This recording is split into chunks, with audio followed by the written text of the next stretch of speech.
There's a switch on this thing, and when I put it in here wrong, it turns it off. So I'm figuring this out. It's also got a light on it. Because if it didn't, I wouldn't be able to find where the switch was.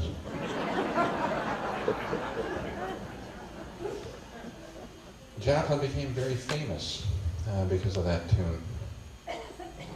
And his publisher, John Stark, suddenly had a new career as well. So John Stark was after Scott there to write some more music. Well, we're going to go back to New Orleans here for just a moment, because running around in New Orleans was a guy pushing a cart and selling watermelons. And he wanted everyone to know when he was coming down the street, so he could shout out and he could be heard blocks away from the story I read about him. He would shout out, "Watermelons, they're sweet, they're cold. Watermelons, they're sweet, they're cold." That was it. Then he'd push the cart a little ways farther and do it again. And so at any rate, this little tune, according to the people who studied it, or this little shout, I should call it, was only used in New Orleans. If you went to another city, the watermelon shouter, he had his own shout. These things differed all over the world, all over the country. I was thinking of the world because 3 years ago I was in Japan, I was in Yokohama, and I was walking along this very picturesque street, and all of a sudden a street peddler let loose with something that just sent me halfway up the light post.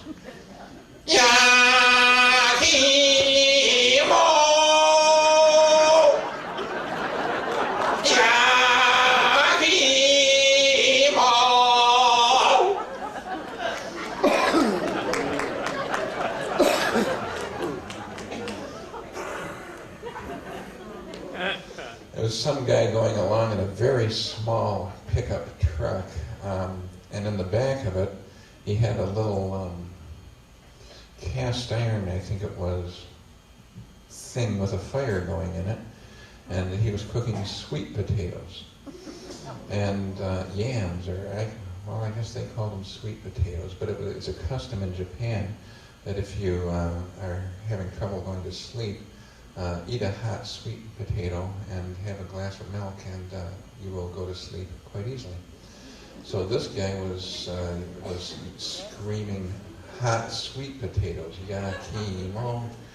Well, that came to mind when I'm talking about the watermelon shouter. Watermelons are sweet, they're cold.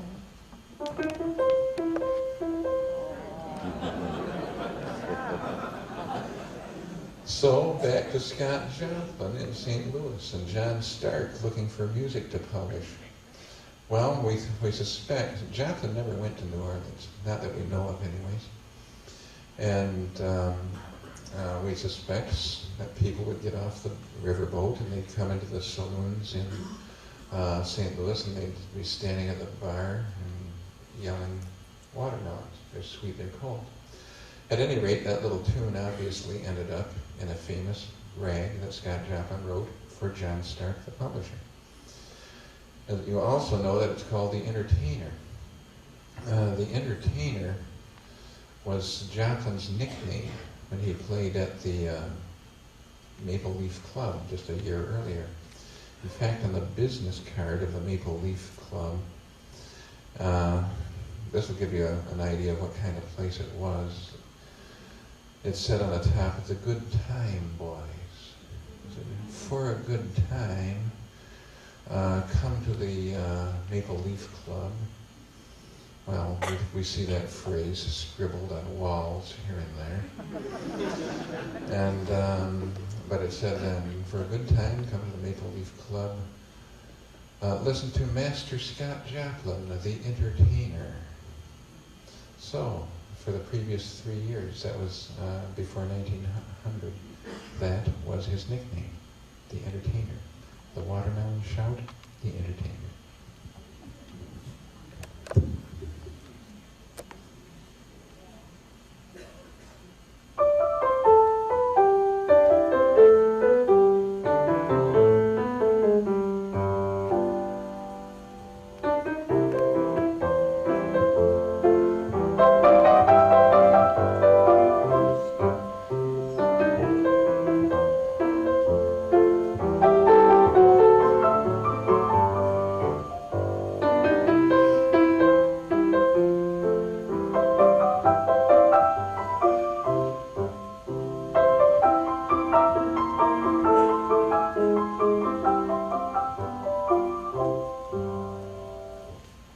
Historical accuracy, y'all ought to be singing "Watermelons, they're sweet and they're cold."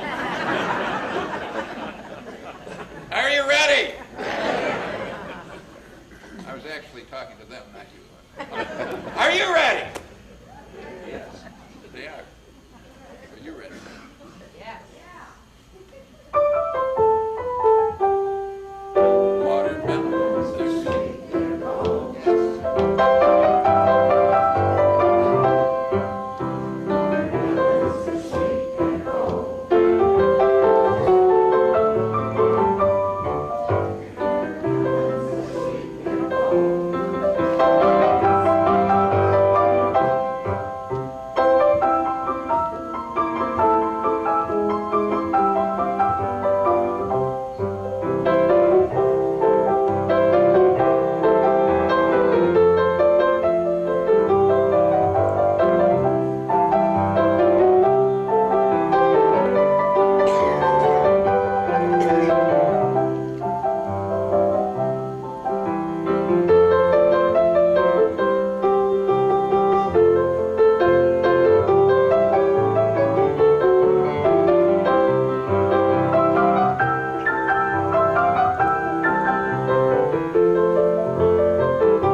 probably ruined that song for you now.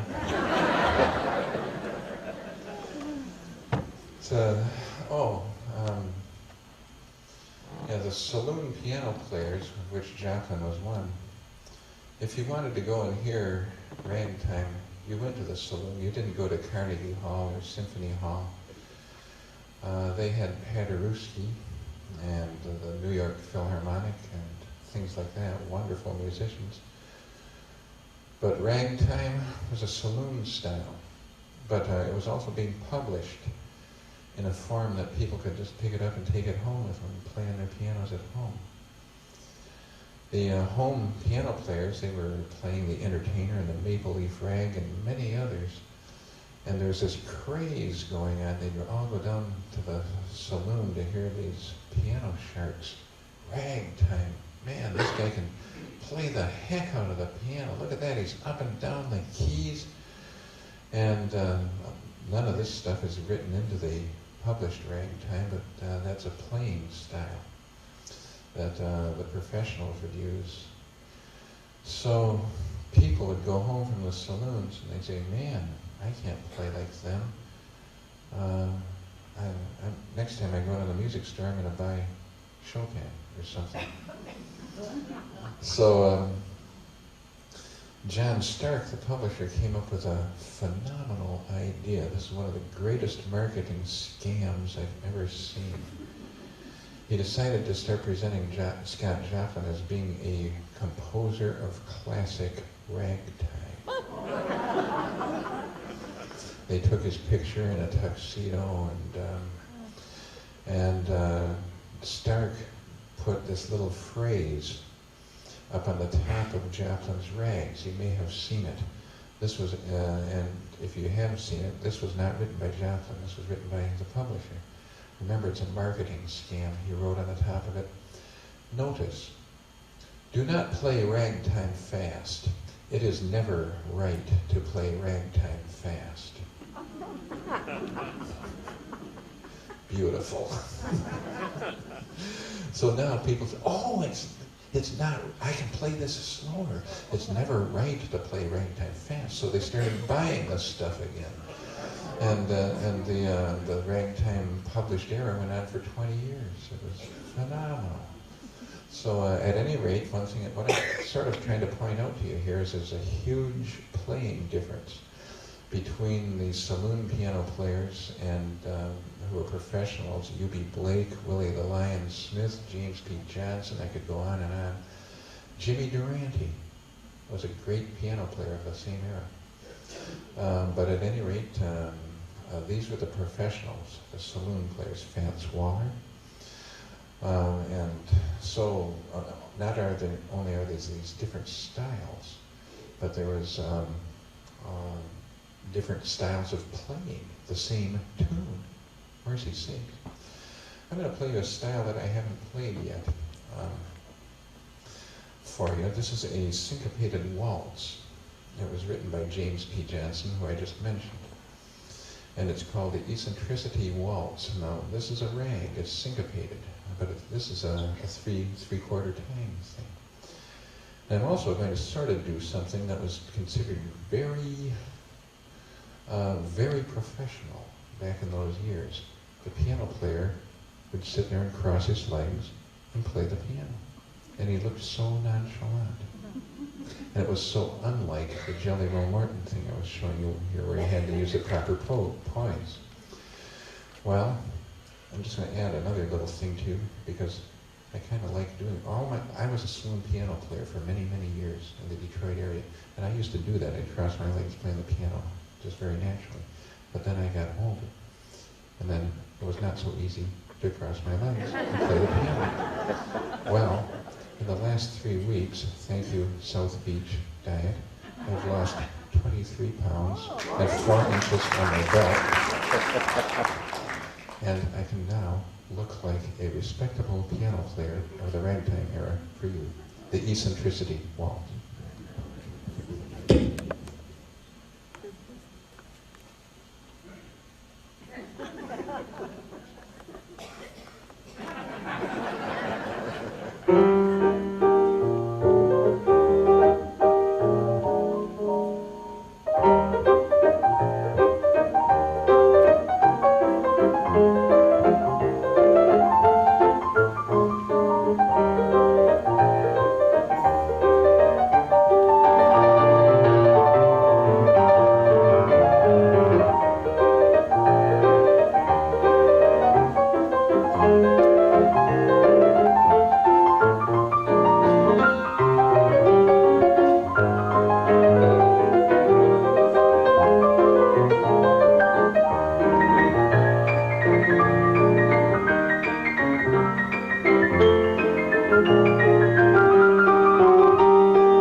The last thing I'm going to play for you is a saloon medley. What is that, you say? Like I said, I was a saloon player for many, many, many years. I started off in 1964 with my first full-time job playing 4 nights a week in the Dakota Inn Rathskeller. Ist das nicht eine Schnitzelbahn? And that's in Detroit. It was a big, roaring beer hall saloon. And pretty soon I was playing 7 nights a week all over Detroit in different places. And always 4 at the Rathskeller and 3 in other places. Well, saloon piano players don't stand up and talk to you in between tunes. They just sit there and play the pianos.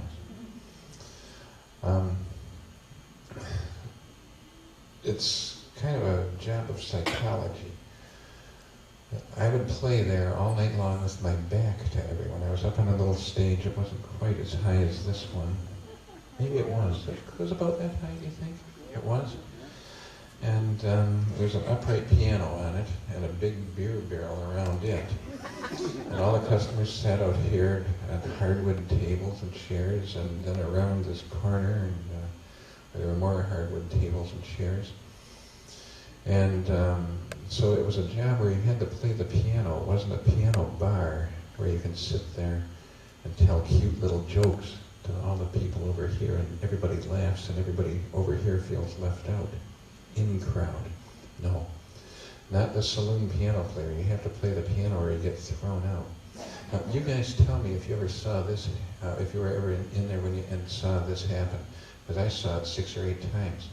The customers would not tolerate pretentious piano players. Sometimes I'd take a break and some guy would go up on the piano and just start playing in a huge profound style. And then when he'd finish, people would be clapping, and he'd just sort of turn around, look at him, nod, and turn around, start on another one. And pretty soon this is boring, and the guy's attitude is kind of even worse than boring. So this is what I saw. You tell me if you were over there and saw this. A customer would yell, "Throw him a fish!" I ain't got a fish. I ain't got a fish. Throw him a penny! Ain't got a penny. Throw him out! Yeah! You saw it! You were there? Yeah. All Incredible. Yeah, that's the life of a saloon piano player. You're always up there, hoping that they're not going to throw you a fish. And so you better play the piano to the style that audience likes. Amazing. We're going to talk afterwards. I can't see from here. I can't see who you guys are, so be sure and catch me out there. I want to talk to you. So at any rate, the saloon piano player, I used to take off and just play for 45, 50 minutes, an hour more. Just one tune after the next. Now, you don't play one rag after the next, and they didn't even do that in the ragtime era. People will become very tired of the same beat and the same rhythms over and over. So what you do is you'll play a rag and you'll follow that with something totally different, like maybe a blues.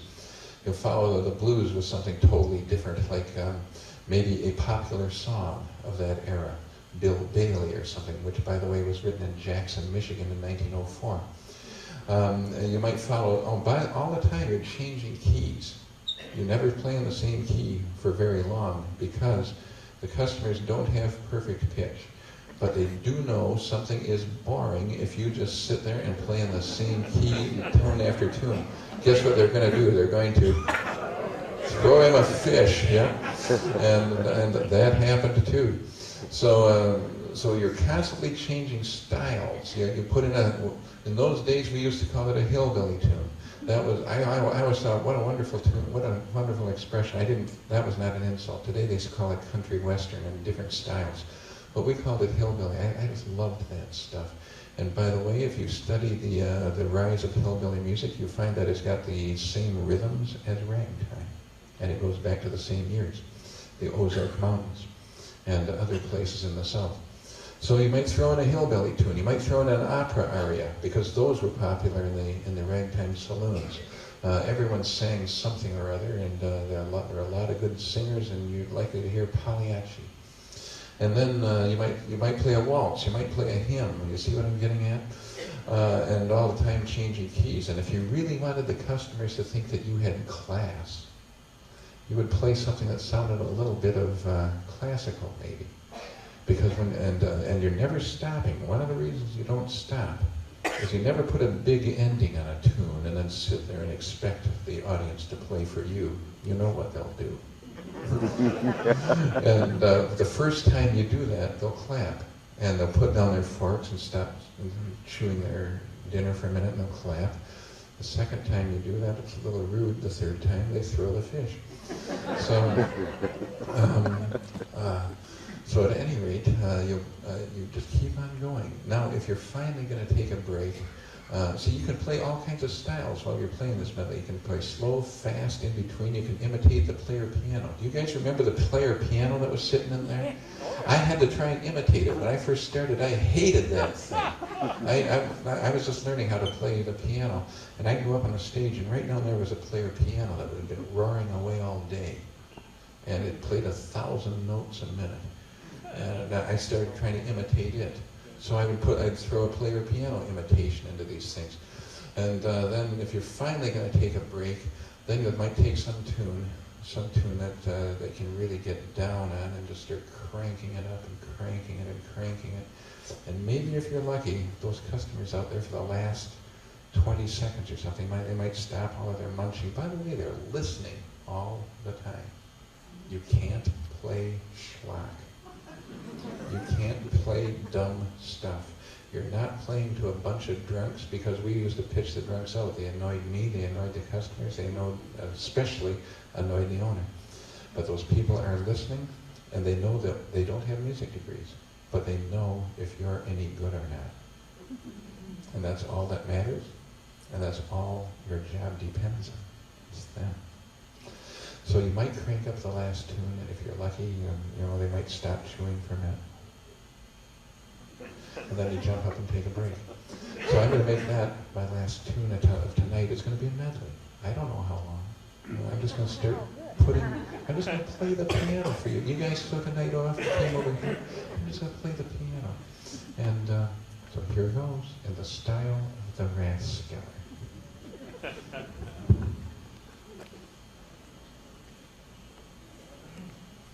When I first started that job, I was so afraid to follow the player piano that I'd go up on this little stage and everyone would be watching me, wondering what I was going to do.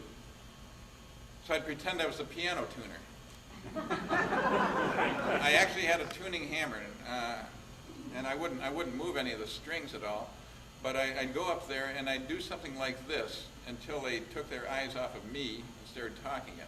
I would pretend I was tuning the piano, and gradually that tuning would turn into a song, and I'd just start playing.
barroom.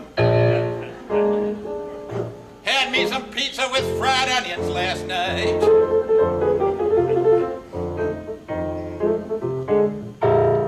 Say, I went down to Old Joe's barroom, I did. Had me some pizza with red peppers, jalapenos. I washed it down with mustard. Lord, I don't feel so right.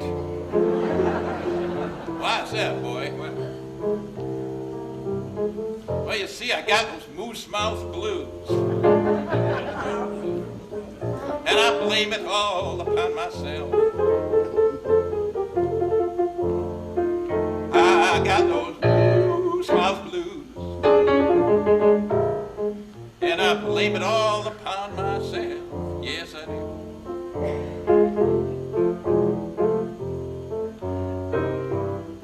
If I don't get me some good black coffee, oh Lord, I'm going to lay me down and Ralph.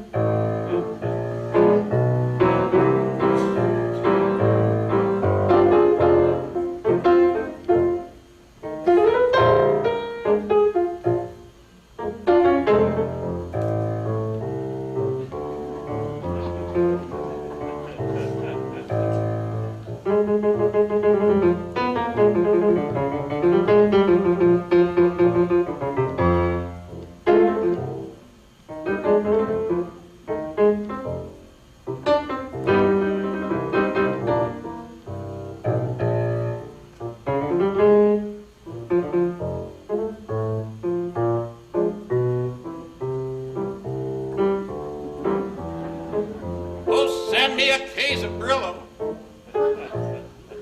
in a bar of ivory too.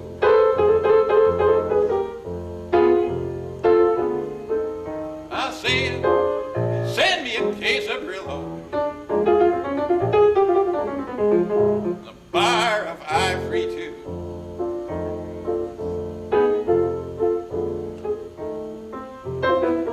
I'm going to wash it down with Lysol and lose these moose mouth blues.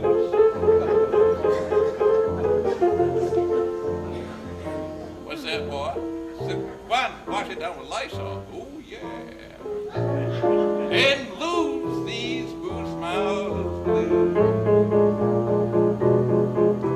Oh, yeah.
Thank you.